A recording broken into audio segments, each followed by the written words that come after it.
রাজধানী সহ সারা দেশে চলছে অনির্দিষ্টকালের কারফিউ। মোড়ে মোড়ে সেনাবাহিনীর অবস্থান, ঘর থেকে বের না হওয়ার আহ্বান ডিএমপির।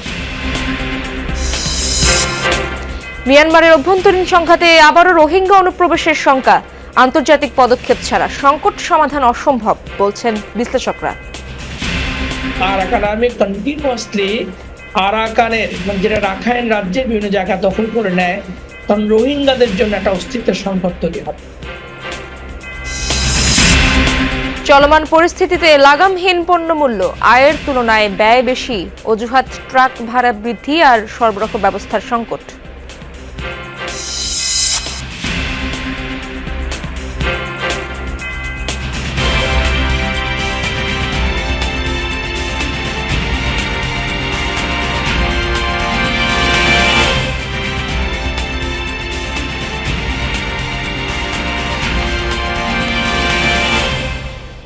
আমন্ত্রণ যমুনা নিউজে, আপনাদের সঙ্গে আছি আমি ইশরাত জাহান। এতক্ষণ শিরোনাম দেখছিলেন। সারা দেশে চলছে কারফিউ। রোববার সন্ধ্যায় জারি করা হয় অনির্দিষ্টকালের কারফিউ। সকাল থেকেই রাজধানীর বিভিন্ন পয়েন্টে সতর্ক অবস্থানে আছেন আইন শৃঙ্খলা রক্ষাকারী বাহিনীর সদস্যরা।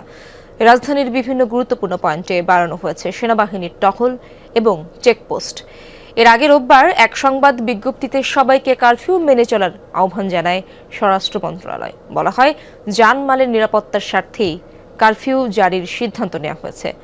আন্তঃবাহিনী জনসংযোগ পরিদপ্তর আইএসপিআর জানায়, বাংলাদেশ সেনাবাহিনী বাংলাদেশের সংবিধান ও দেশের প্রচলিত আইনের আলোকে তার প্রতিশ্রুত দায়িত্ব পালন করবে। সাধারণ জনগণকেও সহযোগিতারও আহ্বান জানায় আইএসপিআর। এদিকে আজ থেকে শুরু 3 দিনের সাধারণ ছুটিও। আগামী 7 আগস্ট পর্যন্ত বন্ধ থাকবে সব সরকারি বেসরকারি অফিস।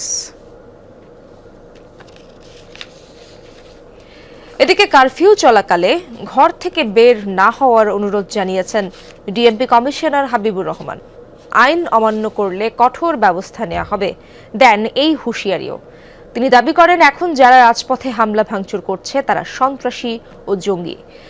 রোববার রাতে ডিএমপি মিডিয়া সেন্টারে হওয়া সংবাদ সম্মেলনে এসব কথা বলেন তিনি। জানান, শিক্ষার্থীদের ঢাল হিসেবে ব্যবহার করে বিএনপি জামায়াত নাশকতা করছে। দিনভর বিভিন্ন গুরুত্বপূর্ণ ভবনে হামলা ও অগ্নিসংযোগ করা হয়েছে। হামলা ভাঙচুর করা হয়েছে বেশ কয়েকটি থানায়ও। কমিশনার জানান, নাশকতাকারীদের হামলায় 350 পুলিশ সদস্য আহত হয়েছে। স্পষ্ট ঘোষণা, কোনো লোক কোনো অবস্থাতেই ঘরের বাইরে হতে পারে না। সুতরাং সারা বাংলাদেশে কারফিউ চলছে। আমি ঢাকা মহানগরীবাসীকে সবিনয়ে অনুরোধ জানাতে চাই, তারা যেন কারফিউর নিয়মকানুন মেনে চলেন এবং কোনো অবস্থাতেই তারা যেন ঘর থেকে বাহির না হন। যে কোনো লোক যে কোনো অবস্থায় ঘরের বাইর হলে তার বিরুদ্ধে আইনগত ব্যবস্থা গ্রহণ করা হবে এবং সেক্ষেত্রে আমাদের যে ব্যবস্থা সেটি 100% জিরো টলারেন্স এবং 100% আইন অনুযায়ী পরিচালিত হবে। সরকার পতনের এক দফা দাবিতে অসহযোগ আন্দোলনের প্রথম দিন সংঘাতপূর্ণ হওয়ায় আতঙ্ক ও আশঙ্কা বিরাজ করছে জনমনে। তাদের আজকের কর্মসূচি নিয়ে কি ঘটে তা নিয়ে বেড়েছে উদ্বেগ। রাজধানীর বিভিন্ন গুরুত্বপূর্ণ পয়েন্টে সেনাবাহিনী সহ আইন শৃঙ্খলা বাহিনীর সতর্ক অবস্থান আছে। তবে এসব নাম মানার হুঁশিয়ারি দিয়েছিল আন্দোলনকারীরা। সকাল থেকে অধিকাংশ রাস্তাঘাট ফাঁকা ছিল। দেশ জুড়ে রোববার চলেছে দিনভর সংঘর্ষ। এতে রাজধানী সহ 21 জেলায় প্রাণ হারিয়েছেন 102 জন।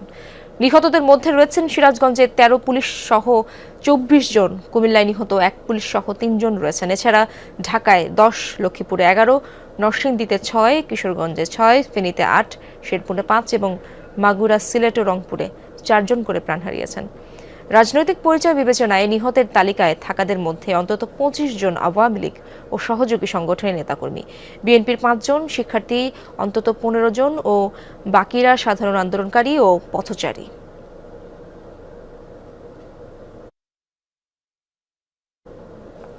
এদিকে মানিকগঞ্জে রবিবারের সংঘর্ষে আহত জেলা আওয়ামী লীগের সাংগঠনিক সম্পাদক তায়েবুর রহমান টিপু মারা গেছেন। মধ্যরাতে রাজধানীর একটি হাসপাতালে চিকিৎসাধীন অবস্থায় তার মৃত্যু হয়। বিষয়টি নিশ্চিত করেছেন তার ভাতিজা, মানিকগঞ্জ 1 আসনের সাবেক সংসদ সদস্য নাইমুর রহমান দুর্জয়। বৈষম্য বিরোধী ছাত্র আন্দোলনের ডাকা অসহযোগ আন্দোলনের প্রথম দিন মানিকগঞ্জে আন্দোলনকারীদের সাথে পুলিশ ও আওয়ামী লীগ নেতাকর্মীদের সংঘর্ষ হয়। এই সময় মাথায় ইটের আঘাতে গুরুতর আহত হন তায়েবুর রহমান।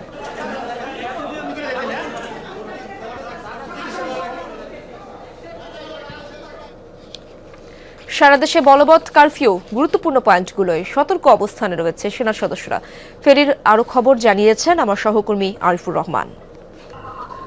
আমি আছি এই মুহূর্তে ফেনী শহরের ট্রাং রোডে। এটি হচ্ছে ফেনী শহরের সবচেয়ে ব্যস্ততম সড়ক। তবে এই সড়কে এখন পর্যন্ত খুব বেশি যান চলাচল কিংবা মানুষের চলাফেরা দেখা যায়নি। রিক্সা এবং বেশ কিছু অটোরিকশা সিএনজি দেখা গেছে। ফেনী শহরের বিভিন্ন এলাকা ঘুরে যেটি দেখেছি, মোড়ে মোড়ে আইনশৃঙ্খলা বাহিনীর উপস্থিতি রয়েছে। আমি ফেনীর পুলিশ সুপারের সাথে কথা বলেছি। তিনি আমাদেরকে যেটি জানিয়েছেন, যাতে করে কেউ কোনো ধরনের অপ্রীতিকর কোনো ঘটনা যাতে না ঘটাতে পারে সেজন্য পুলিশের পক্ষ থেকে টহল জোরদার করা হয়েছে। প্রত্যেকটি মোড়ে আইনশৃঙ্খলা বাহিনী নিয়োজিত রয়েছে। আজকে যে কারফিউ এবং অসহযোগ আন্দোলনকে ঘিরে এখানকার মানুষের মধ্যে এক ধরনের আতঙ্ক বিরাজ করছে।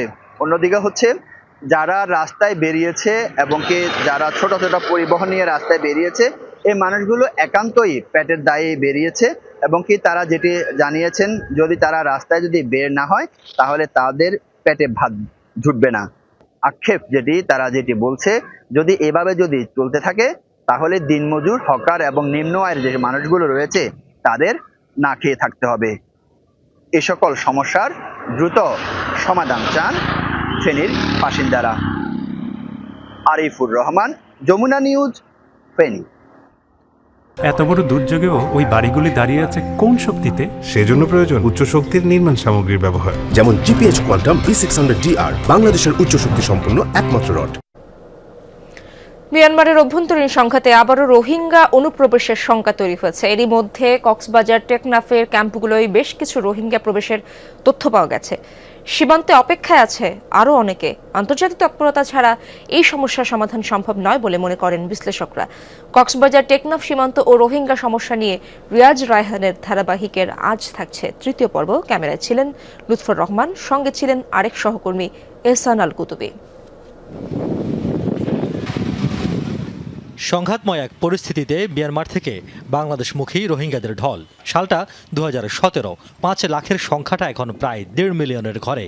7 বছর পর আবারও সংঘাতে উত্তপ্ত মিয়ানমার। বিভিন্ন সূত্র মতে গেল 6 মাসের সংঘাতে ঘর ছাড়া আরও কয়েক লাখ রোহিঙ্গা, যাদের অনেকেই আশ্রয় নিয়েছেন নাইক্ষ্যংছড়ি, জাম্বনিয়া, নাপুরা সহ বিভিন্ন এলাকায়। সুযোগ পেলেই বাংলাদেশে ঢুকে পড়ার চেষ্টা করছেন তারা। কেউ কেউ এরই মধ্যে চলে এসেছেন ক্যাম্পগুলোতে। কয়েকটি দলকে আবার ফেরত পাঠিয়েছে বিজিবি।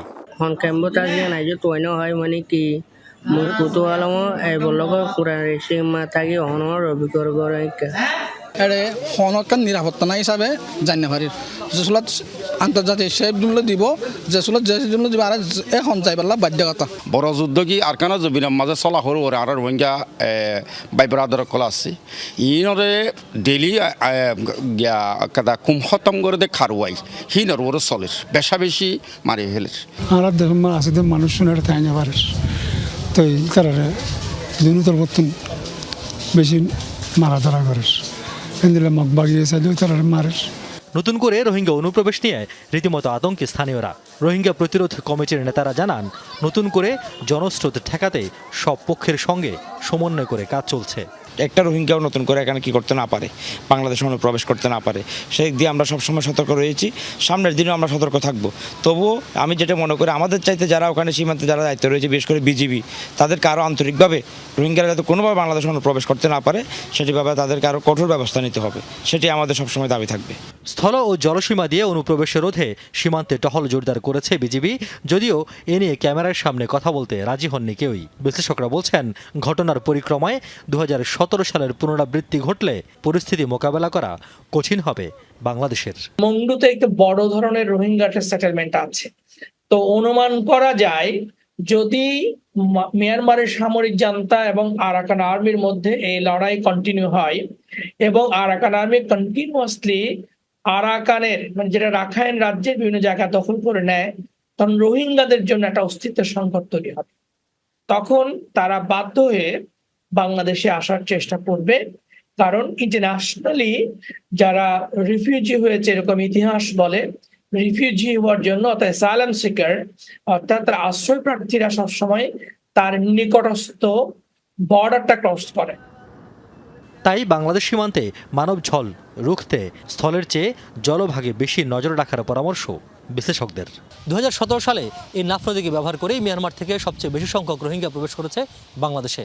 আর এবার জান্তা বিদ্রোহী সংঘর্ষের পর আরও কয়েক লাখ রোহিঙ্গা বাংলাদেশে প্রবেশের জন্য ওপারে অপেক্ষা করার খবর বেরিয়েছে বিভিন্ন মাধ্যমে।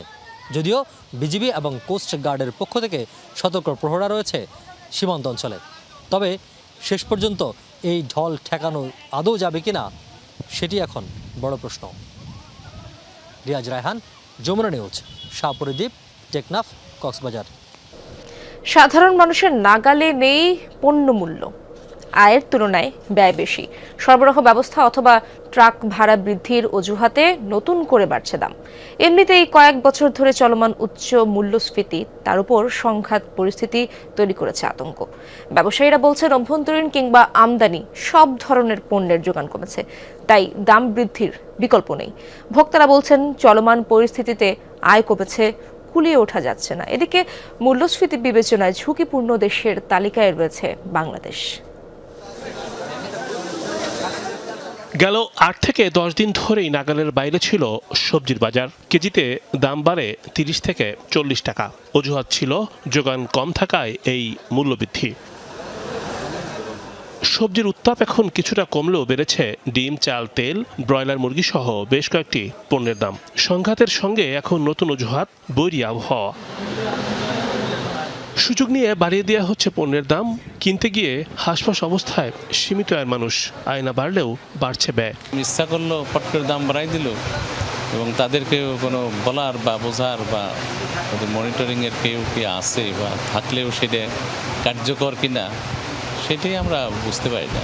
এখন আমি যেটা কিনতে যাই সেটাই দেখি বাড়া, মানে যে কোনো প্রোডাক্টে। এই যে পেঁয়াজের দাম বেড়ে গেল, হ্যাঁ, তারপরে এই যে এখন তেল দেখলাম 20 টাকা করে নাকি বাড়ছে। দামের কারণে কমেছে বেচা কেনা। ইচ্ছা না থাকলেও চাহিদার লাগাম টানছে ক্রেতা, বিক্রেতাদেরও কমেছে ব্যবসা। আমাদের ফিড দেওয়ার ঠিক গেছে, মানে কোনো ক্রেতা নাই, কাস্টমার আমাদের নাই এখন বর্তমানে বাজারের মধ্যে। মানে আমরা ব্যবসায়ীরা অনেক কষ্ট মিজ আছে, বিক্রি নাই তো। মানুষের ভিতরে একটা ভয় দিক, এই জন্য কেউ বাজারে মার্কেটে আসতেছে না। কয়েক মাস ধরে ঊর্ধ্বমুখী মূল্যস্ফীতি, অর্থাৎ পণ্যের প্রকৃত যে দাম তার চেয়ে অন্তত 10 ভাগ বেশি দামে পণ্য কিনছে ক্রেতা। টানা সংঘাতে আরও উস্কে যাবে মূল্যস্ফীতির পারদ, যা আরও কঠিন করবে মানুষের জীবন ধারণ। বিশালভাবে সাপ্লাই চেইন ডিসরাপশন হলো এবং সাপ্লাই চেইন কবে পুরোপুরিভাবে সঠিক হবে সেটাও আমরা বলতে পারছি না, কারণ আন্দোলন এখনও চলমান এবং এটা আরও বাড়ছে। যেভাবে সাপ্লাই ডিসরাপশন হয়েছে, ভ্যালু চেইনগুলো ডিসরাপ্টেড হয়েছে, অভ্যন্তরীণভাবেও হয়েছে, বৈদেশিকভাবেও হয়েছে, দুটোভাবেই ডিসরাপ্টেড হয়েছে। এখানে মূল্য বাড়াটা খুবই স্বাভাবিক। মূল্যস্ফীতি নিয়ে উদ্বেগজনক তথ্য দিয়েছে বিশ্বব্যাংক। তাদের সাম্প্রতিক প্রতিবেদন বলছে ঝুঁকিপূর্ণ সূচকে আছে বাংলাদেশের নাম। 2 বছর ধরেই এমন অবস্থান। ট্যাক্সেলটা বাড়াতে হবে, এটা সাধারণ মানুষ একেবারেই তারাই কিন্তু এটা নেয়। It is 100% targeted. একটা নিরীক্ষা হওয়া দরকার যে এই 1 কোটি পরিবারের কথা বলা হচ্ছে, ব্যাপকভাবে ব্যয় হচ্ছে এখানে, কিন্তু এইটা অর্থগুলো কি আসলে সঠিক পরিবাররা পাচ্ছে নাকি যারা পাওয়ার যোগ্য না তারা সেটা থেকে সুবিধা লুটে নিচ্ছে। দাম নিয়ন্ত্রণে কাজে আসছে না কৌশল। বিরতির পর স্বল্পমূল্যে পণ্য বিক্রি কার্যক্রম চালু করেছে টিসিবি, কিন্তু যোগান না থাকায় চিনি বিক্রি বন্ধ রেখেছে সরকারের এই সংস্থা। রিমোট রহমান, যমুনা নিউজ, ঢাকা। সাভারে রোববার সন্ধ্যা থেকে রাত পর্যন্ত কয়েকটি কারখানায় ভাঙচুর ও আগুন দেওয়া হয়েছে। স্থানীয়রা জানায় দুর্বৃত্তরা সিনহা গার্মেন্টস ও বেক্সিমকোর পিপিই তৈরির কারখানায় আগুন দেয়। এছাড়া হামিম গ্রুপের 8 থেকে 10টি গাড়ি ভাঙচুর ও আগুন দেয় তারা। আগুন দেওয়া হয় ঝুটের গোডাউনেও। এ সময় আশপাশের এলাকায় আতঙ্ক ছড়িয়ে পড়ে। এছাড়া সন্ধ্যার দিকে সাভার ও আশুলিয়া প্রেস ক্লাবে হামলা, ভাঙচুর ও লুটপাট চালায় দুর্বৃত্তরা। আজও বন্ধ মোবাইল ইন্টারনেট সেবা, ফলে দেশ জুড়ে 4G সেবা থেকে বঞ্চিত হচ্ছেন গ্রাহকরা। পাশাপাশি মোবাইল ইন্টারনেট এবং ব্রডব্যান্ড ইন্টারনেটে বন্ধ আছে ফেসবুক, ইউটিউব, ইনস্টাগ্রাম সহ বেশ কিছু সোশ্যাল সাইট। ভোগান্তিতে পড়েছেন MFS সেবা গ্রহীতারাও। অনেকটা নিরুপায় হয়েই বিভিন্ন ভার্চুয়াল প্রাইভেট নেটওয়ার্ক, VPN বা অন্যান্য অননুমোদিত টুলসের মাধ্যমে ব্যবহার করছেন ফেসবুক। এদিকে মোবাইল ইন্টারনেট বন্ধ থাকলেও চালু আছে ব্রডব্যান্ড ইন্টারনেট বা ওয়াইফাই সেবা। তবে মিলছে না প্রত্যাশিত গতি। ইন্টারনেট সার্ভিস প্রোভাইডাররা জানিয়েছেন, মোবাইল ইন্টারনেট বন্ধ থাকায় বিপুল পরিমাণ গ্রাহকের চাপ পড়েছে ব্রডব্যান্ড ইন্টারনেটে।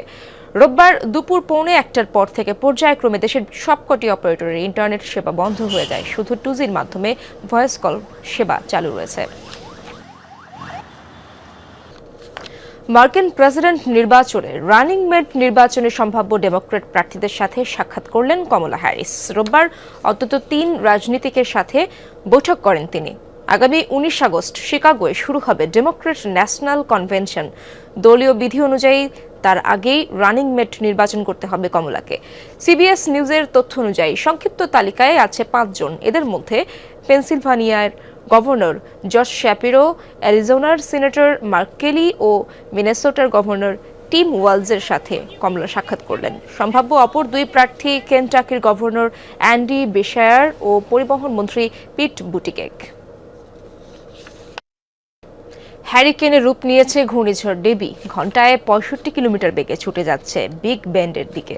সবশেষ পাওয়া তথ্য মতে ফ্লোরিডার ট্যাম্পা থেকে মাত্র 120 মাইল দূরে অবস্থান করছে ঝড়টি। প্রবল শক্তি নিয়ে তা আঘাত করবে উপকূলে। এর মধ্যে ফ্লোরিডা, জর্জিয়া, দক্ষিণ আমেরিকা সহ বিভিন্ন এলাকায় রেকর্ড করা হয়েছে সর্বোচ্চ বৃষ্টিপাত।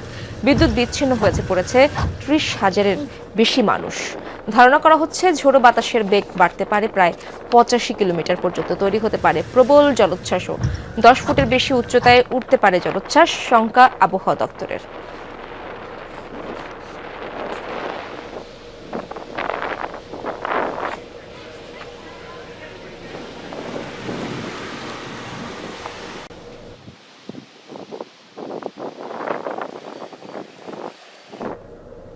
দর্শক, এই ছিল যমুনা নিউজে।